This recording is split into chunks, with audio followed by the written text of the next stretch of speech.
Let's talk about, well, you remember last week, this astonishing sight in Manhattan, the gunman waiting for the CEO of this massive health insurance company in New York, stepped out and the guy was shot dead from behind. Anyway, a man has been arrested on suspicion of this crime. We can't say it's definitely him. We don't know what he's saying, but he is the suspected assassin is a guy called Luigi Mangione. He is an Ivy League graduate. He's obviously a very bright guy. Said by his friends to have gone absolutely crazy after painful back surgery following a surfing accident. He has written a lot of words about his story, and let's just say that he had issues with the American health insurance system. He's obviously been in a lot of pain. Apparently he turned to psychedelic mushrooms at one point to deal with his agony. But his friends say he went off the rails, they lost track of him, and he was arrested in Pennsylvania at a McDonald's yesterday.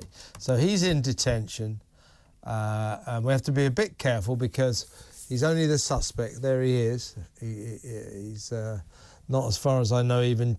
He has been charged now, so we've got to be careful. We don't know what his plea will be. He was arrested in Altoona, Pennsylvania. In the past, he turned to psychedelic mushrooms to help him cope with his chronic pain. He is being held after the gunning down at point-blank range of UnitedHealth boss, Chief Executive Brian Thompson, who was left dead, sadly. And in a handwritten document, Mangione cites UnitedHealthcare's enormous $515 billion financial success story, and states these parasites had it coming. I do apologise for any strife and trauma, but it had to be done. This is not to say that Luigi Mangione is guilty of this crime. We don't know what he's pleading, but that's his story. Let's talk to the founder of Wrong Speak Publishing over there in, I think he's in New Jersey at the moment, not too far from New York, Adam B. Coleman. Thank you for joining us, Adam. Thank you for having me. I appreciate it. Well, first of all, I mean, we've got to be careful, you understand that, in terms of the legal situation. He is purely, at this moment, the defendant, the suspect. We're not saying he's guilty of this crime in one way, because that would be to preempt a court case. But tell us, if you can, Adam, how America has reacted to this extraordinary story. Yeah, I think...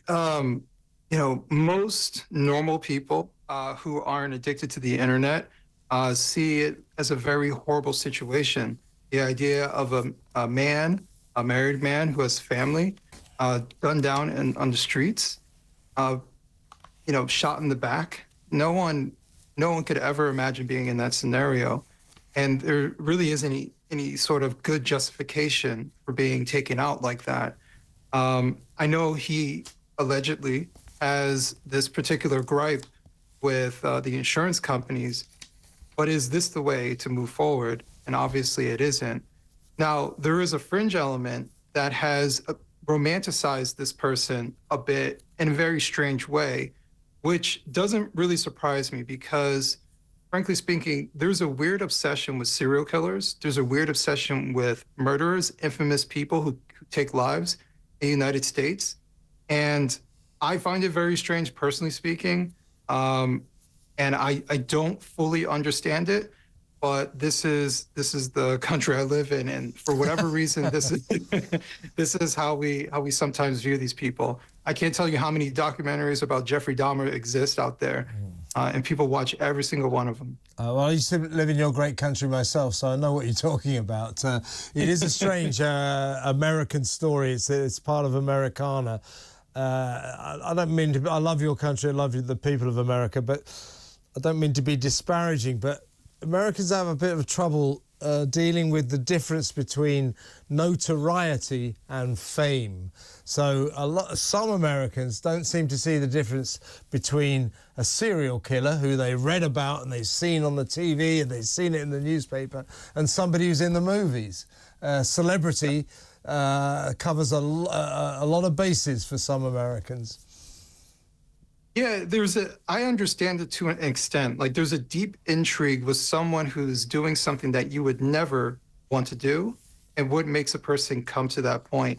But then there's a line where it turns into idolatry, where they want to research them, find out every little thing about them, while trying to claim that they're disgusted but fascinated in a very weird way.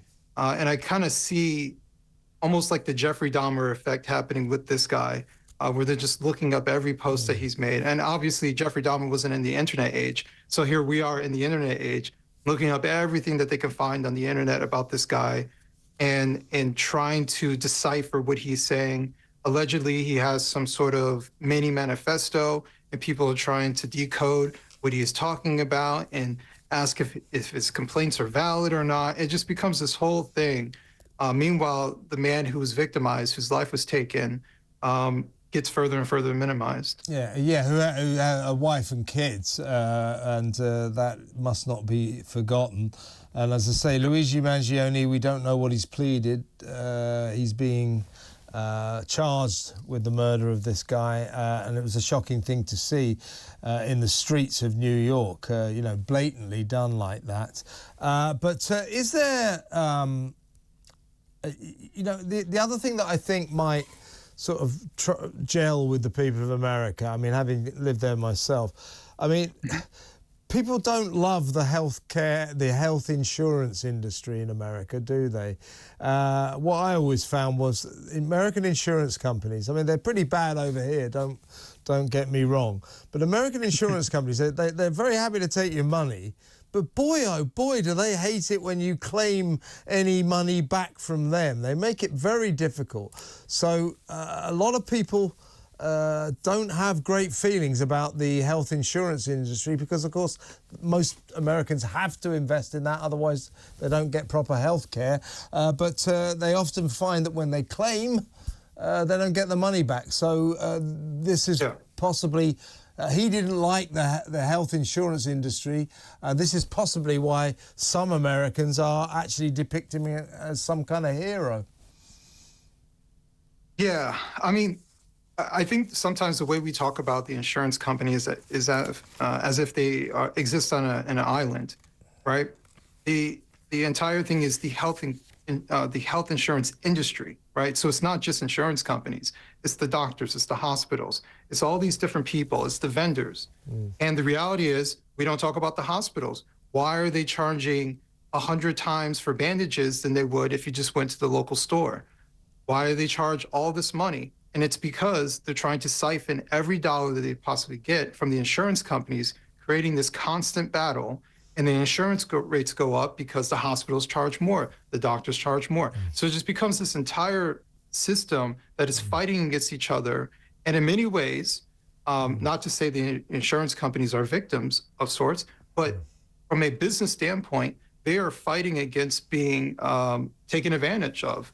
To be honest with you, there's no reason why someone can have a day visit and come out with a $10,000 bill when no surgery was performed, nothing invasive was done. They basically spoke to a doctor and went into a room. And God forbid if you go overnight, right, then it's double, triple the amount of money. And they're going to try and get every single penny of that from the insurance agencies. And they specifically have people who fight the insurance agency to get that.